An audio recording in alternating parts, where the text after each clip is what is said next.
প্রয়োজনীয় সংস্কার শেষে দ্রুত সুষ্ঠু নির্বাচন চায় বিএনপি। ফ্যাসিবাদী আমলের ভোট আর হতে দেয়া হবে না, হুঁশিয়ারি জামাতে। লালমনিরহাটে থানায় হামলা করে 2 আসামি ছিনিয়ে নেওয়ার ঘটনায় গ্রেফতার 4। দল হিসেবে সংশ্লিষ্টতা নেই দাবি স্থানীয় বিএনপি। রাজধানীতে শীর্ষ সন্ত্রাসীদের নামে চাঁদাবাজি, টার্গেট ব্যবসায়ী, সরকারি কর্মকর্তা সহ বিত্তশালীরা। আইনি ব্যবস্থা নেওয়ার পরামর্শ। এবং মুরাদনগরে নারীর শ্লীলতাহানির ভিডিও ছড়ানোর পেছনে 2 ভাইয়ের বিরোধ। মূল হোতা শাহপরানকে গ্রেফতার করে জানালো র্যাব।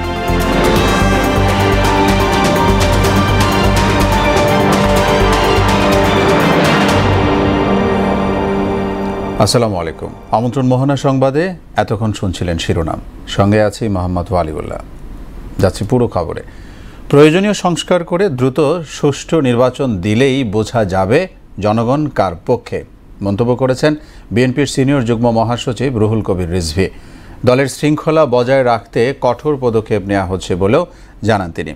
এদিকে ভবিষ্যতে আওয়ামী লীগ বলে কোনো রাজনৈতিক দল থাকবে না বলে মন্তব্য করেছেন বিএনপির ভাইস চেয়ারম্যান আসাদুজ্জামান রিপন। রাজধানীতে আলাদা অনুষ্ঠানে তারা এসব কথা বলেন। তানজিদ ভুঁইয়ার প্রতিবেদন।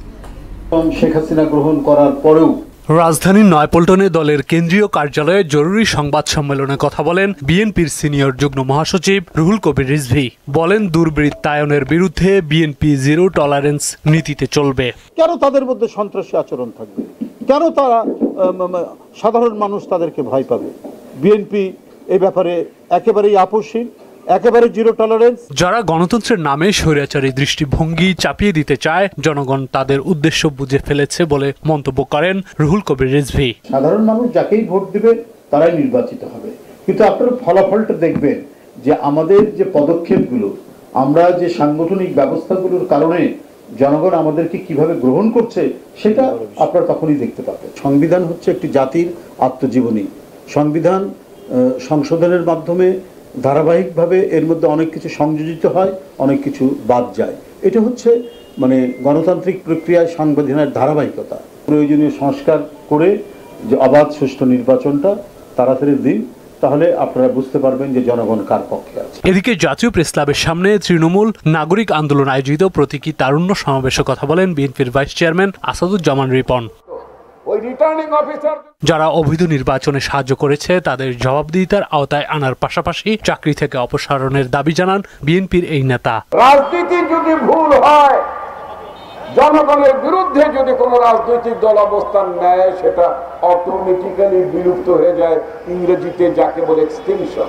আওয়ামী লীগ ভুল রাজনীতি করেছে, আওয়ামী লীগ মানবতার বিরুদ্ধে অপরাধ করেছে, গণতন্ত্র হত্যা করেছে, লুটপাট করেছে, জনগণের বিপক্ষে অবস্থান নিয়েছে, বাংলাদেশ রাষ্ট্রের বিরুদ্ধে অবস্থান নিয়েছে আওয়ামী লীগ। আওয়ামী লীগের রাজনীতি নিষিদ্ধ করা না করার উপর নির্ভর করবে না বলেও মন্তব্য করেন তিনি। আওয়ামী লীগ বলে কোন রাজনৈতিক দল যেমন মুসলিম লীগ ছিল না, একইভাবে ভবিষ্যতে বাংলাদেশে আওয়ামী লীগ বলে কোন রাজনৈতিক দল থাকবে না। তানজিদ ভুঁইয়া, মোহনা সংবাদ, ঢাকা। সুষ্ঠু নির্বাচনের জন্য মৌলিক সংস্কার আবশ্যক জানিয়ে জামাতে ইসলামীর আমির ডাক্তার শফিকুর রহমান বলেছেন, সংস্কার ও সুষ্ঠু নির্বাচন তারা আদায় করে নেবেন। কেউ ভিন্ন স্বপ্ন দেখলে তা দুঃস্বপ্নে পরিণত করা হবে বলেও হুঁশিয়ারি দিয়েছেন তিনি। 4 দফা দাবিতে রংপুর জেলা স্কুল মাঠে আয়োজিত জনসভায় জামাত আমির আরও বলেন, ফ্যাসিবাদ আমলের নির্বাচন আর হতে দেয়া হবে না। তারিকুল ইসলাম খোকনের ক্যামেরায় রংপুর থেকে আরও জানাচ্ছেন ওবায়দুল হক মারুফ। দীর্ঘ 17 বছর পর রংপুর জেলা স্কুল মাঠে 4 দফা দাবিতে মহানগর ও জেলা জামায়াতের এ আয়োজন। নির্ধারিত সময়ের আগেই কানায় কানায় পূর্ণ হয় জনসভা। এতে অংশ নেন সদ্য কারামুক্ত জামায়াত নেতা এটিএম আজহারুল ইসলাম। আমি কারাগারে ফাঁসির কাস্টে ঝোলার জন্য প্রস্তুত ছিলাম। আল্লাহ আমাকে ফাঁসির মঞ্চ থেকে জনতার মঞ্চে নিয়ে আসবে, এটা আল্লাহ ছাড়া কেউ জানত না। এ সময় জামায়াত নেতারা বলেন, লেভেল প্লেইং ফিল্ড নিশ্চিত ছাড়া কোনো নির্বাচন হলে জাতি তা মেনে নেবে না। আপনাদের যে দাবি উই ওয়ান্ট জাস্টিস, এই সুবিচার আমরা পেতে পারি না। মানুষ পক্ষপাতিত্ব করতে পারে, মানুষ জুলুম করতে পারে, ন্যায় বিচার মানুষ করতে পারে না। ন্যায় বিচারের বিধান হলো একমাত্র আল্লাহর বিধান। যতদিন পর্যন্ত বাংলাদেশে কোরআনের আইন চালু না হবে, ইসলামের আইন চালু না হবে, ততদিন পর্যন্ত আমাদের এই দেশে সত্যিকার অর্থে শান্তি প্রতিষ্ঠা হবে না, হতে পারে না। জনসভায় জামায়াত আমির ডাক্তার শফিকুর রহমান বলেন, সংস্কার ও সুষ্ঠু নির্বাচন দুটোই আদায় করে নেবে জামায়াত। মানুষের জীবনের উপরেই তারা দেখছে, জনগণের সম্পদের উপরেই তারা দেখছে, এমনকি দিশাহারা হয়ে তারা যখন হুঁশ ঠিক থাকে না, তখন নিজের লোককেও নিজেরা খুন করতে কুণ্ঠাবোধ করে না। দেশে চলমান নানা অপকর্মের কথা উল্লেখ করে ডাক্তার শফিক বলেন, ফ্যাসিবাদ নির্মূল না করা পর্যন্ত লড়াই চলবে। জীবন দেওয়ার জন্য প্রস্তুত হও, লড়াই চালিয়ে যাও, মানবতার মুক্তি নিশ্চিত না পর্যন্ত তোমাদের লড়াই যেন অব্যাহত থাকে। জনসভায় রংপুর বিভাগের 33টি আসনের প্রার্থীদের নাম ঘোষণা করে তাদের বিজয়ী করার আহ্বান জানান জামায়াত আমির। ওবায়দুল হক মারুফ, মোহনা সংবাদ, রংপুর। ইনসাফ ও মর্যাদার বাংলাদেশ গড়ার জন্য লড়াই করছে জাতীয় নাগরিক পার্টি, জানিয়েছেন দলটির আহ্বায়ক নাহিদ ইসলাম। তিনি বলেন, ফ্যাসিবাদী ব্যবস্থা এখনও বিলুপ্ত হয়নি, আগের সিস্টেম রয়ে গেছে। দুপুরে ঠাকুরগাঁয়ের পুরাতন বাসস্ট্যান্ড এলাকায় বিচার সংস্কার ও নতুন সংবিধানের দাবিতে জুলাই পদযাত্রায় অংশগ্রহণ করে এসব কথা বলেন তিনি। এনসিপির হাতকে শক্তিশালী করা ও তরুণ এবং নতুন নেতৃত্বকে বেছে নেওয়ার আহ্বানও জানান নাহিদ। বৈষম্যহীন গণতান্ত্রিক বাংলাদেশ, কৃষক শ্রমিকের বাংলাদেশ, সাধারণ মানুষের বাংলাদেশ, ইনসাফের বাংলাদেশ, মর্যাদার বাংলাদেশ, সেই বাংলাদেশের জন্য লড়াই করছে। আমরা মনে করি ফ্যাসিবাদী ব্যবস্থার বিলোপ এখনো হয়নি, আগের সিস্টেম রয়ে গিয়েছে। ফলে সেই সিস্টেমের বিলোপ করে নতুন দেশ গঠনের জন্যই এই নতুন পার্টি এবং আমাদের কর্মসূচি। লালমনিরহাটের পাটগ্রাম থানায় হামলা করে 2 আসামিকে ছিনিয়ে নেয়ার ঘটনায় স্থানীয় এক বিএনপি নেতাসহ 4 জনকে গ্রেফতার করেছে পুলিশ। এদিকে দুপুরে পাটগ্রাম পৌর বিএনপি কার্যালয়ে আয়োজিত সংবাদ সম্মেলনে দাবি করা হয়েছে, ওই ঘটনার সঙ্গে দল হিসেবে বিএনপির কোনো সংশ্লিষ্টতা নেই। সুমন খানের প্রতিবেদন, জানাচ্ছেন তাহসিন তারিন। গত বুধবার রাতে লালমনিরহাটের পাটগ্রাম থানায় হামলা ও ভাঙচুর করে ভ্রাম্যমাণ আদালতে দণ্ডিত 2 জনকে ছিনিয়ে নেয়ার ঘটনায় মামলা হয়েছে। পুলিশ বাদী হয়ে 23 জনের নাম উল্লেখ সহ মামলায় অজ্ঞাত অনেককে আসামি করেছে। এই মামলায় বৃহস্পতিবার রাত থেকে শুক্রবার ভোররাত পর্যন্ত র্যাব ও পুলিশ যৌথ অভিযান চালিয়ে গ্রেফতার করে 4 জনকে। দুপুরে তাদের আদালতে পাঠানো হয়। পাটগ্রাম থানা ভাঙচুরের মামলায় এই যাবৎ পর্যন্ত 4 জনকে গ্রেফতার করা হয়েছে। এদিকে দুপুরে পাটগ্রাম পৌর বিএনপির কার্যালয়ে আয়োজিত এক সংবাদ সম্মেলনে দাবি করা হয়েছে, ওই ঘটনার সঙ্গে দল হিসেবে বিএনপির কোনো সংশ্লিষ্টতা নেই। বিএনপি স্পষ্টভাবে বলতে চায়, দলের নাম ভাঙিয়ে কোনো ব্যক্তির অপকর্মের দায় বিএনপি নেবে না, অতীতেও নেয়নি, ভবিষ্যতেও নেবে না। কোনো ব্যক্তি বা গোষ্ঠীর কোনো অপকর্মের দায় বিএনপির উপর চাপানোর অপচেষ্টা করলে তা হবে দুঃখজনক। কিছু গণমাধ্যমে এই নিয়ে বিভ্রান্তকর সংবাদ প্রচার করা হয়েছে বলেও অভিযোগ করা হয়। সামাজিক যোগাযোগ মাধ্যমে বিএনপিকে নিয়ে নানা রকম বিভ্রান্তিকর সংবাদ প্রচারিত হচ্ছে। তাহসিন তারিন, মোহনা সংবাদ। অস্তিত্ব নেই, তবু হরহামেশাই হচ্ছে শীর্ষ সন্ত্রাসীদের নামে চাঁদাবাজি। 5 আগস্টের পর এমন প্রতারণা বেড়েছে আশঙ্কাজনক হারে। বাদ যাচ্ছেন না সরকারি উচ্চপদস্থ কর্মকর্তারাও। সম্প্রতি এমন প্রতারণার অভিযোগে রাজধানী থেকে 3 জনকে গ্রেফতার করেছে গোয়েন্দা পুলিশ। ডিবির যুগ্ম কমিশনার নাসিরুল ইসলাম বলেছেন, চাঁদার দাবিতে কোনো ফোন পেলেই জানাতে হবে পুলিশকে। মনিরুল ইসলামের বিশেষ প্রতিবেদন। আপনার টাকা দিয়ে আমি অস্ত্রগুলো আবারও কিনবো না আপা, আমার নেতা কর্মীর অপারেশন আধা ঘন্টা পরে 1 টাকা দিলে বলতে হবে আপা, কত দেবেন বলেন? 500-1000 টাকা আমার যেমন সামর্থ্য ভাই। কত? 500 বা 1000 সর্বোচ্চ। আমি কি রাস্তার ভিক্ষুক?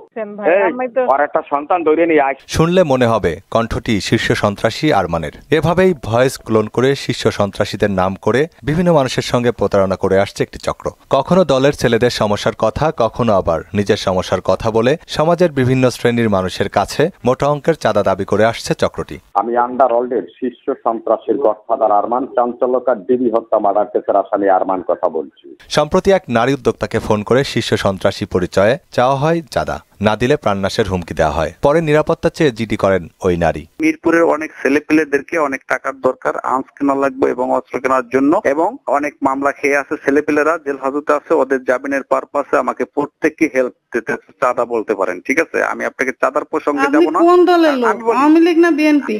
আমি বলি শোনেন, আমি যে দল আসে, যে সরকার আসে, আমি তার হয়ে কাজ করি। শুধুমাত্র ওই নারী নয়, দণ্ডপ্রাপ্ত শীর্ষ সন্ত্রাসীদের নাম ভাঙিয়ে নিয়মিত কল আসে উচ্চপদস্থ কর্মকর্তা, ব্যবসায়ী কিংবা বাড়ির মালিকদের কাছে। সম্প্রতি এমন চক্রের 3 সদস্যকে গ্রেপ্তার করেছে গোয়েন্দা পুলিশ। কিছু কিছু চক্র বিভিন্নভাবে ফোন দিয়ে চাঁদা দাবি করে। আমাদের কাছে এরকমই একটি তথ্য আসে, তথ্যের ভিত্তিতে আমরা একটা চক্রকে শনাক্ত করতে পারি। চক্র শনাক্ত করে আমরা 3 জনকে যাবত গ্রেপ্তার করেছি। উদ্ধার করা হয় 52টি মোবাইল ফোন, 190টি সিম কার্ড, 2টি ল্যাপটপ, 1টি ট্যাব, 8টি ভুয়া সরকারি ও বেসরকারি সিল, 5টি নকল আইডি কার্ড, 20টি নাম ঠিকানা লেখা বই ও ডিকশনারি এবং নগদ 20,000 টাকা।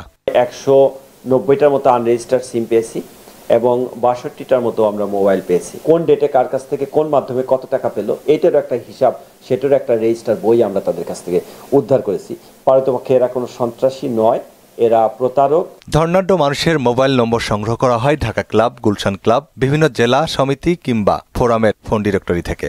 মেম্বার ডিরেক্টরেটের ভিতরে ডিটেইল সেখানে আপনার মোবাইল নাম্বার, তার পরিচয় এগুলো আছে। ওইটা দেখে তারা এরকমভাবে টার্গেট করে সেখানে ফোন দেয়। ফোন দিয়ে তারা এই গল্প কাহিনী এবং ভয় ভীতি প্রদর্শন করে তারা চাঁদাটা দাবি করে। তবে এ ধরনের ফোন কলে আতঙ্কিত না হয়ে আইনের দ্বারস্থ হওয়ার পরামর্শ দিলেন ডিবির যুগ্ম কমিশনার নাসিরুল ইসলাম। মোবাইল ফোনে হুমকি ধামকি দিয়ে শীর্ষ সন্ত্রাসীর নাম ভাঙিয়ে চাঁদা দাবি করে, তাহলে সেক্ষেত্রে আপনারা সাথে সাথে সংশ্লিষ্ট থানা পুলিশকে অবহিত করুন, আমাদের ডিবি পুলিশকে অবহিত করুন, কোন নাম্বার থেকে ফোন এসেছে নাম্বারটি আমাদেরকে দিয়ে সহায়তা করুন। আমরা তাৎক্ষণিকভাবে আমাদের জালে এনে তাদেরকে গ্রেপ্তার করে আইনের আওতায় আনবো। এসব চক্রকে আইনের আওতায় আনতে গোয়েন্দা পুলিশের তৎপরতার কথাও জানান এই কর্মকর্তা। এক ব্যক্তির একাধিক আইডি কার্ড। মনিরুল ইসলাম, মোহনা সংবাদ, ঢাকা। কুমিল্লার মুরাদনগরে সংখ্যালঘু নারীকে ধর্ষণ ও শ্লীলতাহানির ভিডিও ছড়ানোর মূল হোতা শাহপরানকে গ্রেপ্তার করেছে র্যাব। সকালে রাজধানীর কাউরান বাজারে ব্রিফিংয়ে র্যাব 11 এর অধিনায়ক জানিয়েছেন, বড় ভাই জাফর আলীর সঙ্গে বিরোধের জেরে প্রতিশোধ নিতে শাহপরান মব তৈরি করে নারীকে নির্যাতন ও অশ্লীল ভিডিও ধারণ করে ছড়িয়ে দেন। ঘটনার পর শাহপরান সহ অভিযুক্তরা আত্মগোপন করেন। তথ্য প্রযুক্তির সহায়তায় শাহপরানকে গ্রেফতার করা হয়। মামলায় এখন পর্যন্ত 6 জনকে গ্রেফতার করেছে আইনশৃঙ্খলা বাহিনী, অন্যদের ধরতে অভিযান চলছে। এই মব সৃষ্টির যে উস্কানিদাতা বা পরিকল্পনাকারী তাকে আমরা গতকাল অ্যারেস্ট করতে সক্ষম হই। মূলত শাহপরান জানতো যে তার ভাই যাবে, বিভিন্ন কারণে যায়, অ্যাট দ্য সেম টাইম তার সাথে ওই মহিলার সাথে উত্তপ্ত করে আসছিল। সেইভাবেই শাহপরান ফজর আলীকে এই হেনস্থা করানোর জন্য এই পরিকল্পনা 26শে জুন করেছিল। রাজধানীর বাজারে বেড়ে গেছে বেশিরভাগ সবজির দাম, বাড়তি দামে বিক্রি হচ্ছে চালও। তবে গরিবের আমিষ ব্রয়লার মুরগি ও ডিমের দামে কিছুটা স্বস্তি মিলছে। স্থিতিশীল রয়েছে আলু, পেঁয়াজ ও আদা রসুনের দর। এদিকে চাষের মাছ আর নদীর মাছের দামে দ্বিগুণ পার্থক্যে দিশেহারা ক্রেতা। বাজার ঘুরে আরও জানাচ্ছেন উষা ফেরদৌস। রাজধানীর বাজারে থরে থরে সাজানো বর্ষার রঙিন সবজি, এসব দেখে চোখ জুড়ালেও কিনতে গিয়ে হোঁচট খান ক্রেতা। কচুল্লতি, বরবটি, বেগুন, কাঁচামরিচ, করলা ও ঢেঁড়স বিক্রি হচ্ছে কেজি প্রতি 80 থেকে 100 টাকায়। চিচিঙ্গা, পটল, পেঁপের দর 40 থেকে 60-এর ঘরে। ইনকামের তুলনায় এত সবজি বেশি, আসলে খুবই কষ্টসাধ্য। উৎপাদন যারা করে তারা তো ঠগেই আর কি, ঠিক আছে, মানে মাঝখানে যারা থাকে মিডলম্যান, এরাই কিন্তু লাভবান হয় বেশি। 3 সপ্তাহ ধরে বাজারে বাড়তি দামে বিক্রি হচ্ছে সরু চাল। প্রতি কেজি মিনিকেটের দাম 5 থেকে 8 টাকা পর্যন্ত বেড়েছে। মিনিকেট আছে, শর্টেক্স মিনিকেট আছে 75 কেজি পড়ে। যে বস্তা ছিল 3700 হয়ে গেছে বর্তমানে 4150, 4100 এরকম। প্রতি কেজি গরুর মাংস 700 থেকে 800 টাকা ও খাসির মাংস 1000 থেকে 1200 টাকায় বিক্রি হলেও তুলনামূলক কম দামে বিক্রি হচ্ছে ব্রয়লার মুরগি। এটি বিক্রি হচ্ছে 150 থেকে 60 টাকা কেজি দরে। এছাড়া প্রতি ডজন ডিমও মিলছে আগের দামেই 110 থেকে 20 টাকায়। খুচরা বাজারে আমরা 110 টাকা ডজন বিক্রি করতেছি, আর সাদাটা 100 টাকা। 60 টাকা 55 টাকা এভাবে করে বেচা হচ্ছে। ব্রয়লার। এদিকে প্রতি কেজি চাষের রুই 380 থেকে 450, তেলাপিয়া 250 থেকে 280, পাঙ্গাস 200 থেকে 250, কই 280 থেকে 300, পাবদা ও শিং 400 থেকে 500 টাকায় বিক্রি হচ্ছে। তবে চাষের মাছ আর নদীর মাছের দামে দ্বিগুণ পার্থক্যে দিশেহারা ক্রেতা। ডাবল পার্থক্য, এটা তো অনেক পার্থক্য, কারণ যারা আমরা চাকরি করি তাদের জন্য তো আসলে আমাদের তো ফিক্সড ইনকাম, আমাদের তো ইনকামে আসলে একটা জায়গাতে ফিক্সড, আমাদের জন্য এটা টাফ হয়ে যায়। চাষের রুই 500 টাকা বিক্রি হয়, 400 টাকা বিক্রি হয়, নদীর রুই 800 700, মানে ডাবল হয়ে যায় অনেক সময়। পেঁয়াজ, রসুন, আদা, আলু আগের দামই স্থিতিশীল রয়েছে। এর মধ্যে প্রতি কেজি পেঁয়াজ 55 থেকে 60, রসুন 120 থেকে 200, আদা 140 থেকে 220 ও আলু 25 থেকে 30 টাকায় বিক্রি হচ্ছে। উষা ফেরদৌস, মোহনা সংবাদ, ঢাকা। এবার আন্তর্জাতিক প্রসঙ্গ। গাজা ইসরায়েলি হামলায় গত 24 ঘন্টায় প্রাণ গেছে আরও 118 ফিলিস্তিনির, আহত হয়েছে 5 শতাধিক। উপত্যকাটিতে গণহত্যা চালাতে এবার ক্ষুধাকে অস্ত্র হিসেবে ব্যবহার করছে নৃশংস ইসরায়েল, এমন মন্তব্যই করেছে মানবাধিকার বিষয়ক সংস্থা অ্যামনেস্টি ইন্টারন্যাশনাল। এদিকে জাতিসংঘ জানিয়েছে বর্তমানে গাজায় 85% এলাকা নিয়ন্ত্রণে নিয়েছে ইসরায়েলি সেনারা। কাজী শাহরিনের ডেস্ক রিপোর্ট। মানবতা ভুলে নির্মমভাবে গাজায় হত্যাযজ্ঞ চালিয়েই যাচ্ছে নেতানিয়াহুর সেনারা। তাদের লাগাতার হামলায় গাজা এখন পরিণত হয়েছে একটি বিশাল কবরস্থানে। একের পর এক হামলায় গত 24 ঘন্টায় সেখানে নিহত হয়েছে আরও 118 জন, আহত হয়েছে আরও 5 শতাধিক মানুষ। এর মধ্যে বৃহস্পতিবার ভোর থেকে নিহত হয়েছেন 73 জন, যাদের মধ্যে 33 জন ত্রাণ কেন্দ্রে সহায়তা নিতে আসা সাধারণ মানুষ। এছাড়া দক্ষিণ গাজার আল মাওয়াসি এলাকায় একটি তাঁবুতে হামলায় 13 জন, গাজা শহরের পশ্চিমে মুস্তফা হাফেজ স্কুলে 16 জন নিহত হয়েছে। গাজার আশ্রয়কেন্দ্র, ঘরবাড়ি, বাজার ও খাদ্যের সন্ধানে থাকা সাধারণ মানুষকে টার্গেট করে হামলাগুলো চালানো হয়েছে বলে জানিয়েছে আল জাজিরা। এদিকে গাজায় গণহত্যা চালাতে খাদ্যকে অস্ত্র হিসেবে ব্যবহার করছে ইসরায়েল, এমন মন্তব্য করেছে যুক্তরাষ্ট্রভিত্তিক মানবাধিকার বিষয়ক আন্তর্জাতিক সংস্থা অ্যামনেস্টি ইন্টারন্যাশনাল। এছাড়া গাজায় শিশুদের পরিস্থিতি খুবই ভয়াবহ। টানা বোমাবর্ষণ, জোরপূর্বক বাস্তুচ্যুতি, খাদ্য, পানি ও ঔষধের সংকট সব মিলিয়ে মানবিক বিপর্যয় চরমে পৌঁছেছে বলে জানায় সংস্থাটি। অন্যদিকে জাতিসংঘ জানিয়েছে বর্তমানে গাজার প্রায় 85% এলাকা হয় ইসরায়েলি সেনাবাহিনী নিয়ন্ত্রণে নিয়েছে, নয়তো উচ্ছেদ আদেশের আওতায় রয়েছে। জাতিসংঘ মুখপাত্র স্টিফেন ডুজারিক এক সংবাদ সম্মেলনে বলেন, সর্বশেষ খান ইউনিসের 2টি এলাকায় উচ্ছেদ আদেশ দেয়া হয়েছে, সেখানে প্রায় 80,000 মানুষ বাস করে। এমন বাস্তুচ্যুতির আদেশ গাজার বাসিন্দাদের জরুরি সহায়তা পাওয়া থেকে মারাত্মকভাবে বঞ্চিত করেছে বলে জানান তিনি। কাজী শাহরিন, মোহনা সংবাদ। এ ছিল এখনকার মতো সংবাদ। শেষ করব তার আগে শিরোনামগুলো জানাবো আরো একবার। প্রয়োজনীয় সংস্কার শেষে দ্রুত সুষ্ঠু নির্বাচন চায় বিএনপি। ফ্যাসিবাদী আমলের ভোট আর হতে দেয়া হবে না, হুঁশিয়ারি জামাতের। লালমনিরহাটে থানায় হামলা করে 2 আসামি ছিনিয়ে নেয়ার ঘটনায় গ্রেফতার 4, দল হিসেবে সংশ্লিষ্টতা নেই দাবি স্থানীয় বিএনপি। রাজধানীতে শীর্ষ সন্ত্রাসীদের নামে চাঁদাবাজি, টার্গেট ব্যবসায়ী, সরকারি কর্মকর্তা সহ বিত্তশালীরা, আইনি ব্যবস্থা নেওয়ার পরামর্শ। এবং মুরাদনগরে নারীর শ্লীলতাহানির ভিডিও ছড়ানোর পেছনে 2 ভাইয়ের বিরোধ, মূল হোতা শাহপরানকে গ্রেফতার করে জানালো র্যাব। সবাইকে আবারও শুভেচ্ছা। পরবর্তী সংবাদ রাত 12টায় দেখার আমন্ত্রণ রইল। মোহনার খবর জানতে ভিজিট করুন www.mohana.tv। সংবাদ দেখতে পারেন ফেসবুক ও ইউটিউবে। এতক্ষণ সাথে থাকায়